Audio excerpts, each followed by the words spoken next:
With কোয়েলের friends, আশা করি খুব ভালো আছো। আজকে তোমাদের সাথে শেয়ার করব জল খাবারের রেসিপি লুচি ছোলার ডাল।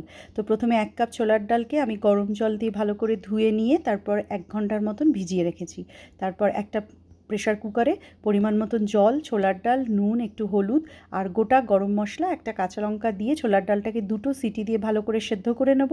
অন্যদিকে একটা প্যানের মধ্যে তেজপাতা, প্রথমে দেবো তেল, তারপরে তেজপাতা, শুকনো লঙ্কা, জিরে ফোড়ন দিয়ে আর একটা মশলা বানিয়ে নেব। সেটা হচ্ছে আদা আর হলুদ, লঙ্কার গুঁড়ো, জিরের গুঁড়ো আর একটু নুন জল দিয়ে গুলে এই মশলাটা তৈরি করে তেলে দেব।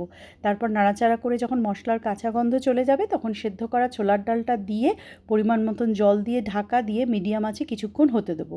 তারপর ছোলার ডাল কিন্তু রেডি। উপর থেকে একটু ঘি, একটু গরম মশলার গুঁড়ো আর একটু কুচো নারকেল ছড়িয়ে দিলে একদম রেডি। যদি তোমাদের ভালো লাগে একটু চিনি কিন্তু দিতে পারো। এবার অন্যদিকে চলে যাব আমরা লুচি বানাতে।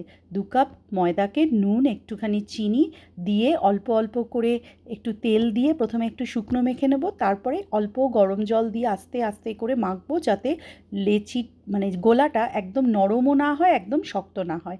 এইভাবে বেলে এইভাবে রেডি করে আমরা এটাকে আধ ঘন্টা রেস্ট হতে দেবো। তারপর ছোট ছোট লেচি তৈরি করে নিয়ে সেগুলোকে লুচির মতন করে বেলে নেব। অন্যদিকে তেল গরম হতে দেবো। তেলটা গরম হয়ে গেলেই আস্তে আস্তে একটা করে লুচি দিয়ে খুব আস্তে আস্তে করে আমরা এটাকে ভেজে নেব মিডিয়াম আছে। ব্যাস, লাল লাল লুচি আমাদের রেডি। এবার ছোলার ডালের সাথে সার্ভ করব। তোমাদের কেমন লাগলো জানিও, ভালো লাগলে শেয়ার